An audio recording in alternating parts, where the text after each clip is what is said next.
नमस्कार दोस्तों, मेरा नाम है इमरान। मनी और मजा में आपका स्वागत है। दोस्तों, आज के वीडियो में हम बात करने वाले हैं कि हम लॉन्ग टर्म के लिए पैसे को कैसे निवेश कर सकते हैं। और आज के वीडियो में हम बात करेंगे कि हम अपने 1 लाख रुपए को 20 साल के लिए कैसे निवेश कर सकते हैं, किस तरीके से हमें निवेश करना पड़ेगा। ये सारी बातें इस वीडियो में हम डिटेल में डिस्कस करेंगे, तो ये वीडियो आप स्टार्टिंग से लेके एंड तक पूरा देखिएगा। चलिए फ्रेंड्स, से वीडियो शुरू करते हैं।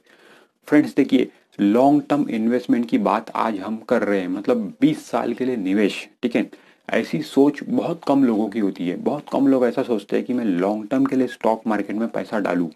ज़्यादातर लोग यहाँ पर इंट्राडे ट्रेडिंग करना चाहते हैं, स्विंग ट्रेडिंग करना चाहते हैं, शॉर्ट टर्म ट्रेडिंग करना चाहते हैं। ज़्यादातर लोग यही करना चाहते हैं, बट लॉन्ग टर्म निवेश बहुत ही कम लोग करना चाहते हैं। बट इतिहास गवाह है कि जिन लोगों ने लॉन्ग टर्म निवेश किया है, मुनाफा उन्हीं को मिला है।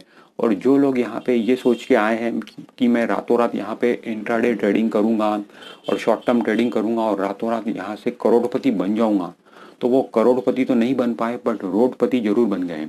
तो कहने का मतलब ये है कि long term investment is the best और रिटर्न आपको वहीं पर मिलेगा। शॉर्ट टर्म ट्रेडिंग बस एक खेलने के लिए अच्छा है, बट पैसा कमाने के लिए बिल्कुल भी अच्छा नहीं है शॉर्ट टर्म ट्रेडिंग। तो हमें हमेशा लॉन्ग टर्म ही पैसा निवेश करना चाहिए स्टॉक मार्केट में, तभी हमारी अच्छी वेल्थ बनेगी। राकेश झुनझुनवाला जी, वॉरेन बफेट जी, इन्होंने लॉन्ग टर्म में ही पैसा कमाया है। इन्होंने कोई इंट्राडे ट्रेडिंग नहीं की, डे ट्रेडिंग नहीं की। इन्होंने लॉन्ग टर्म के लिए अच्छी कंपनियां अपने पोर्टफोलियो में लेके रखी, फिर आगे जाके वो कंपनियां बड़ी बनी। ठीक है, डेवलप हुई, तो इनका रिटर्न भी वैसे ही बढ़ा। ठीक है, तो अब हम समझते हैं कि मान लो आपके पास में 1 लाख रुपए है और अपने 1 लाख रुपए को आप 20 साल के लिए स्टॉक मार्केट में लगाना चाहते हो। ये 1 लाख रुपए का हम जस्ट एक एग्जाम्पल ले रहे हैं। कोई 10 लाख भी लगा सकता है, कोई 20 लाख भी लगा सकता है। तो अपने 1 लाख रुपए को हम कैसे 20 साल के लिए स्टॉक मार्केट में लगा सकते हैं। तो फ्रेंड देखिए, आपको क्या करना है, आपका जो 1 लाख रुपए की कैपिटल है उसको 10 पार्ट में डिवाइड कर देना है। तो 10-10 हज़ार रुपए की आपको 10 स्क्रिप्ट अपने पोर्टफोलियो में लेके रखना है। ऐसी स्क्रिप्ट लेके रखना है जो फंडामेंटली साउंड हो, जिनके फाइनेंशियल्स अच्छे हो। ठीक है, जो कंपनियां अच्छी हो, जो कंपनियां लॉन्ग रन में चलने वाली हो, ऐसी कंपनी अपने आपको पोर्टफोलियो में लेके रखना है। अब बड़ा सवाल यहाँ पे ये है कि आप कैसे सिलेक्ट करोगे, आपको कैसे पता चलेगा कि कौन सी वो कंपनियां हैं जो अच्छा परफॉर्म करेंगी, ठीक है, आने वाले कई सालों तक। तो हम अच्छी कंपनी कैसे फाइंड आउट कर सकते हैं। तो फ्रेंड देखिए, अच्छी कंपनी फाइंड आउट करने के लिए कोई बहुत ज़्यादा आपको नॉलेज होने की ज़रूरत नहीं है। ये कोई रॉकेट साइंस नहीं है अच्छी कंपनी फाइंड आउट करना। जब हम फंडामेंटली बात कर रहे हैं, हम लॉन्ग टर्म के लिए शेयर लेने की बात कर रहे हैं, तो बहुत आसान होता है एक अच्छी कंपनी शामिल करना। तो फ्रेंड देखिए, फंडामेंटल्स में हजारों बातें होती है देखने की, रेशो होते हैं। ठीक है, और भी कई नंबर्स होते हैं, उतना आपको देखने की ज़रूरत नहीं है। मैं सिर्फ आपको 3 नंबर बताऊंगा, वो सिर्फ 3 नंबर अगर आप देख लोगे तो पता चल जाएगा आपको कि वो कंपनी अच्छी है। वो 3 नंबरों में पूरी कहानी उस कंपनी की आ जाती है। तो 3 नंबर कौन कौन से हैं? तो पहला नंबर आपको कंपनी में ये देखना है कि सेल्स, पिछले 5 सालों का आप रिकॉर्ड देखिए। ठीक है, ये देखिए आपकी कंपनी का जो सेल्स है, सेल्स को हम रेवेन्यू भी बोल सकते हैं, सेल्स को हम इनकम भी बोल सकते हैं। तो पिछले 5 सालों की कंपनी का जो इनकम है, रेवेन्यू है, जो सेल्स है, वो क्या इंक्रीजिंग ट्रेंड में है या फिर स्टेबल है। अगर इंक्रीजिंग ट्रेंड में नहीं भी है तो एटलीस्ट तो भी वो स्टेबल रहना चाहिए, मतलब हर साल कंपनी एक कंसिस्टेंट सेल्स करना चाहिए। उसके बाद में दूसरा नंबर आपको जो देखना है, वो देखना है प्रॉफिट्स का। पिछले 5 सालों का रिकॉर्ड आप देखिए। ठीक है, पिछले 5 सालों में कंपनी कंटिन्यूअसली प्रॉफिट कर रही है, हर साल स्टेबल है कंपनी का प्रॉफिट, हर साल कंसिस्टेंट प्रॉफिट बना हुआ है, या प्रॉफिट इंक्रीजिंग ट्रेंड में है, तो और भी अच्छी बात है। ठीक है, ये हो गए 2 नंबर। इसके बाद में तीसरा नंबर आपको देखना है डिविडेंड। कंपनी हर साल रेगुलर बेसिस पे डिविडेंड दे रही है या नहीं दे रही है। देना चाहिए। कंपनी अगर कैश प्रॉफिट जनरेट कर रही है हर साल, तो कंपनी ने हर साल डिविडेंड देना चाहिए। अब जो कंपनी हर साल डिविडेंड दे रही है और जिनके सेल्स के नंबर भी अच्छे हैं, मतलब इंक्रीजिंग ट्रेंड में है या फिर स्टेबल है, जिनके प्रॉफिट्स के नंबर भी अच्छे हैं, मतलब इंक्रीजिंग ट्रेंड में है या फिर स्टेबल है, तो वो कंपनी आप सिलेक्ट कर सकते हो। और ये सारी इन्फॉर्मेशन आप कहाँ पे दे सकते हो? नेट पे ये सारी इन्फॉर्मेशन अवेलेबल होती है। आप मनी कंट्रोल की वेबसाइट पे जाओगे, बीएसई की वेबसाइट पे जाओगे, तो वहाँ पे आपको पूरी बैलेंस शीट कंपनी की अवेलेबल होती है। कंपनी वहाँ पे रेगुलर बेसिस पे बैलेंस शीट डालते रहती है, तो वहाँ से आप देख सकते हो पिछले 5 सालों का रिकॉर्ड कंपनी का। बहुत आसान है, नेट पे सारी चीजें अवेलेबल है, आराम से आप ये चीज देख सकते हो। ये 3 नंबर देख के आप कंपनी सिलेक्ट कर सकते हो। तो अपनी 1 लाख रुपए की कैपिटल को 10 पार्ट में डिवाइड कर लीजिए और 10-10 हज़ार रुपए की 10 कंपनी अपने पोर्टफोलियो में आप लेके रख लीजिए। ये तरीका आप अपना सकते हो। अब दोस्तों, मैं आपको ऐसा भी बोल सकता था कि जो स्टॉक मार्केट की टॉप 10 कंपनियां हैं वो आप अपने पोर्टफोलियो में लेके रख लीजिए, बट मैंने वैसा नहीं बोला, क्योंकि जो स्टॉक मार्केट की टॉप 10 कंपनियां हैं वो बहुत बड़ी कंपनियां हैं, बड़ी इन द सेंस वो कंपनियां डेवलप हो चुकी है। और जो कंपनी डेवलप हो चुकी है, अब आने वाले दिनों में उसमें उतना रिटर्न नहीं बनेगा जो कंपनी डेवलप नहीं हुई है। आप समझ रहे हो बात को?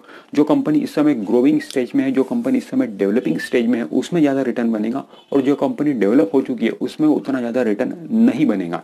इसीलिए आपको थोड़ी मेहनत करिए, आप थोड़ी अगर मेहनत करेंगे तो अच्छा फंडामेंटली साउंड शेयर अगर आप निकाल पाए तो डेफिनेटली आप ज़्यादा रिटर्न बनाओगे। डेफिनेटली आप जो स्टॉक मार्केट की टॉप 10 कंपनियां हैं, जैसे कि रिलायंस इंडस्ट्रीज हो गई, ठीक है, जो बड़ी बड़ी कंपनियां हैं, उनमें आप पैसा लगाओगे तो आपको रिटर्न डेफिनेटली बनेगा। बट हम जो निवेश कर रहे हैं यहाँ पे लॉन्ग टर्म के लिए कर रहे हैं, 20 साल के लिए निवेश कर रहे हैं, तो रिटर्न तो जरूर बनेगा, बट उतना रिटर्न नहीं बनेगा जो रिटर्न आपको ग्रोइंग कंपनियां बना के देंगी। तो इसीलिए थोड़ी मेहनत करिए, खुद से कंपनी फाइंड आउट करिए, ठीक है। जो कंपनी आप फाइंड आउट करोगे वो लार्ज कैप भी हो सकती है, मिड कैप भी हो सकती है, स्मॉल कैप भी हो सकती है, ठीक है। तो स्मॉल कैप कंपनियां जो है उसमें रिस्क होता है, ठीक है। बट आपका जो निवेश है वो लॉन्ग टर्म का है, मतलब लंबे कई सालों तक आप निवेश करने वाले हो, तो जो स्मॉल कैप कंपनी में जो रिस्क होता है वो रिस्क वहाँ पे खत्म हो जाता है, वो मिनिमाइज हो जाता है। तो आपको बिल्कुल भी डरने और घबराने की जरूरत नहीं है। आप स्मॉल कैप कंपनियां लॉन्ग टर्म के लिए बिल्कुल लेके रख सकते हो, और रिटर्न भी वहीं पर ही आपको ज़्यादा मिलेगा। बट वो कंपनी अच्छी होनी चाहिए, उसको सही पैरामीटर पे आपको परखना है। जो मैंने आपको 3 नंबर्स बताया वो 3 नंबर्स जरूर उस कंपनी में होना चाहिए, ठीक है। सेल्स इंक्रीजिंग ट्रेंड में, प्रॉफिट इंक्रीजिंग ट्रेंड में, अगर इंक्रीजिंग ट्रेंड में नहीं भी है तो स्टेबल होना चाहिए, और कंपनी रेगुलर बेसिस पे डिविडेंड देना चाहिए, ठीक है। अब दोस्तों, जैसे कि मैंने आपको बताया कि 10 कंपनी आपको अपने पोर्टफोलियो में लेके रख देना है। अब ये 10 कंपनी आपने खरीद के अपने पोर्टफोलियो में रख दिए, तो अब आपको 20 साल के लिए सो नहीं जाना है, आपको हमेशा अलर्ट रहना है। जो कंपनी आपने लेके रखी अपने पोर्टफोलियो में, आपको समय समय पर उसे इवेल्युएट करना है। आपको ये देखना है कि जो कंपनी आपने लेके रखी है अपने पोर्टफोलियो में वो ठीक से परफॉर्म कर रही है या फिर नहीं कर रही है, ये आपको देखना जरूरी है। हालांकि आपने कंपनी लॉन्ग टर्म के लिए ली है, इसका यह मतलब नहीं कि आज आपने कंपनी खरीदी तो आप डायरेक्ट 20 साल के बाद में उससे आप एग्जिट करोगे, नहीं, ऐसा नहीं है। आपको समय समय पर इवेल्युएट करना जरूरी है, क्योंकि कंपनी के जो फंडामेंटल्स है वो बदलते रहते हैं, रोज रोज नहीं बदलते, बट अमूमन वो कई एक पीरियड के बाद में वो फंडामेंटल्स बदलते रहते हैं। तो कई बार वो फंडामेंटल्स खराब भी हो जाते हैं, ठीक है। तो इसीलिए आपको अलर्ट रहना जरूरी है। मैं क्यों ऐसा बोल रहा हूँ, आपने यस बैंक देखा होगा, DHFL देखा होगा, ठीक है। एक जमाने में ये कंपनी बहुत अच्छी थी, फंडामेंटली बहुत ही साउंड कंपनी थी, बट आज के तारीख में उनके फंडामेंटल्स वैसे नहीं है। इसीलिए आपको अलर्ट रहना जरूरी है। आपको देखना क्या है, देखिए आपने तो लॉन्ग टर्म के लिए कंपनियां खरीदी है, तो आपको बेचने का तो सवाल है नहीं, वहाँ पे बेचने वाले तो हो नहीं, बट आपको कई बार अपने पोर्टफोलियो को चर्न करना पड़ सकता है, चर्निंग करनी पड़ सकती है अपने पोर्टफोलियो में। चर्निंग का मतलब होता है कि आप पोर्टफोलियो में जो स्टॉक है उसमें से कोई एक स्क्रिप्ट आपने सेल कर दी और उसके जगह पे दूसरी स्क्रिप्ट आपने ऐड की, ये आपको करना पड़ सकता है। ये आपको कब करना है, आपने जो कंपनियां लेके रखी है अपने पोर्टफोलियो में, अगर उसमें से किसी भी कंपनी में अगर परमानेंट प्रॉब्लम अगर आ रही है तो आपको उस कंपनी से एग्जिट करना है और न्यू कंपनी, अच्छी फंडामेंटल साउंड कंपनी पोर्टफोलियो में शामिल करना है, ठीक है। अब परमानेंट प्रॉब्लम, वो कंपनी में जब परमानेंट प्रॉब्लम आएंगी तभी आपको उस कंपनी से एग्जिट करना है, ठीक है। टेम्पररी प्रॉब्लम अगर आ रही है उस कंपनी में तो आपको एग्जिट करने की जरूरत नहीं है, आपको बने रहना है। अब आपको यहाँ पे समझना ये जरूरी है कि परमानेंट प्रॉब्लम क्या होती है और टेम्पररी प्रॉब्लम क्या होती है। तो फ्रेंड देखिए, परमानेंट प्रॉब्लम का मतलब होता है कि कंपनी में कोई फ्रॉड हो जाना, कंपनी में कोई स्कैम हो जाना, कंपनी की जो बैलेंस शीट्स हैं उसमें मैनिपुलेशन हो जाना, मतलब कहने का मतलब इन्वेस्टर के साथ में चीटिंग होना। अगर कंपनी इन्वेस्टर के साथ में चीटिंग कर रही है तो इसे हम परमानेंट प्रॉब्लम बोलेंगे। और ऐसी प्रॉब्लम अगर किसी कंपनी में है और वो कंपनी आपके पोर्टफोलियो में है तो वहां से आपको एग्जिट करना है और न्यू कंपनी, एक अच्छी फंडामेंटली साउंड कंपनी अपने पोर्टफोलियो में शामिल करना है। तो ये परमानेंट प्रॉब्लम पे आपको ध्यान रखना है। दूसरा होता है कि टेम्पररी प्रॉब्लम। अब टेम्पररी प्रॉब्लम अमूमन कंपनियों में आते रहती है, उससे आपको घबराने की जरूरत नहीं। अब ये टेम्पररी प्रॉब्लम किस टाइप की होती है, मान लो कंपनी का क्वार्टरली रिजल्ट खराब आना। अब साल में 4 बार कंपनी के क्वार्टरली रिजल्ट आते हैं, तो 1-2 क्वार्टर के रिजल्ट कंपनी के खराब आ सकते हैं, इसमें कोई बड़ी बात नहीं है। बड़ी बड़ी कंपनियों के क्वार्टरली रिजल्ट खराब आते हैं, ठीक है। तो 1-2 कंपनी के 1-2 क्वार्टर के रिजल्ट अगर खराब भी आ गए तो कोई बात नहीं है, होता है, मार्केट है, अप डाउन चलते रहता है।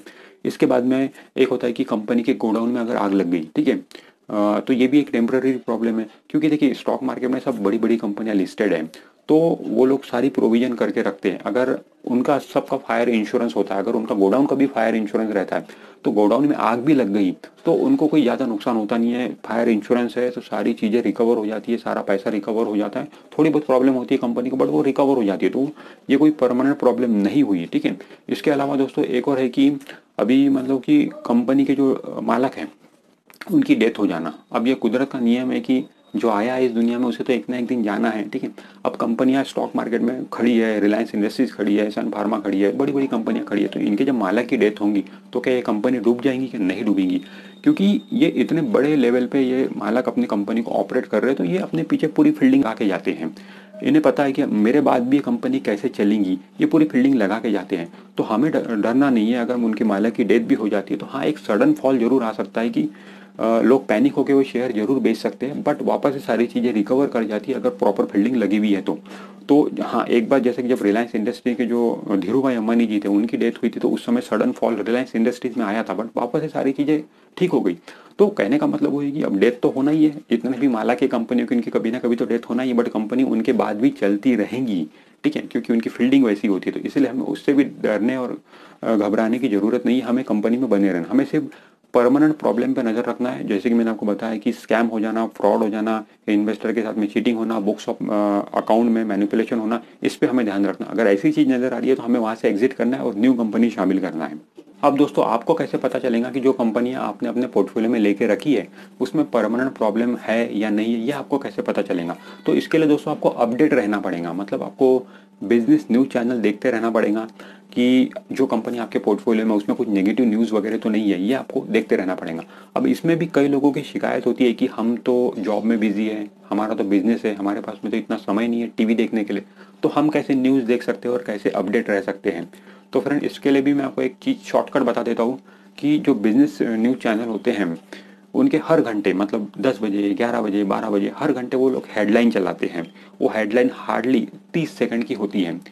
अगर आपने जो कंपनियां लेके रखी उसमें अगर कोई बड़ी न्यूज़ होंगी तो जरूर वो न्यूज़ हेडलाइन में आ जाएंगी। तो आपको 30 सेकंड में ही ये पता चल जाएगा कि आपके पोर्टफोलियो में जो कंपनी है उसमें नेगेटिव न्यूज़ है या पॉजिटिव न्यूज़ भी है, तो आपको पता चल जाएगा। तो एटलीस्ट आप दिन भर में 30 सेकंड तो निकाल सकते हैं वो हेडलाइन देखने के लिए, उतना भी आप देख लोगे तो काफ़ी है। या तो इसके अलावा एक और चीज़ होती है, मनी कंट्रोल वेबसाइट है, वहाँ पे स्टॉक इन न्यूज़ करके उनका एक सेगमेंट होता है।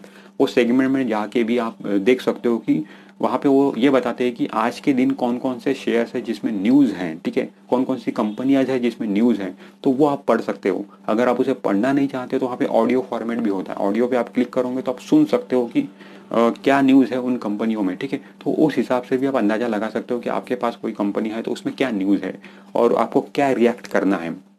तो फ्रेंड आज की वीडियो में हमने समझने की कोशिश की है कि हम लॉन्ग टर्म के लिए पैसे को कैसे निवेश कर सकते हैं स्टॉक मार्केट में और कैसे उसे मैनेज कर सकते हैं। वो बहुत ज़्यादा इंपॉर्टेंट है, मैनेज करना बहुत ज़्यादा इंपॉर्टेंट है। लोग निवेश तो कर देते हैं बट उसे ठीक से मैनेज नहीं कर पाते, इसीलिए वो लॉस में भी कई बार चले जाते हैं। तो लॉन्ग टर्म के लिए निवेश करिए और प्रॉपर उसे मैनेज करिए, तभी आपकी अच्छी वेल्थ स्टॉक मार्केट में बनेगी। तो फ्रेंड्स मुझे उम्मीद है कि ये वीडियो आपको अच्छा लगा होगा और आपको समझने को मिला होगा, सीखने को मिला होगा कि कैसे हम लॉन्ग टर्म के लिए पैसा निवेश कर सकते हैं। तो वीडियो को लाइक जरूर कर दीजिए और आपने अभी तक हमारा चैनल सब्सक्राइब नहीं किया तो चैनल को सब्सक्राइब करके बेल आइकॉन जरूर प्रेस कर दीजिए। मैं मिलता हूँ आपसे नेक्स्ट वीडियो में, तब तक के लिए बाय बाय।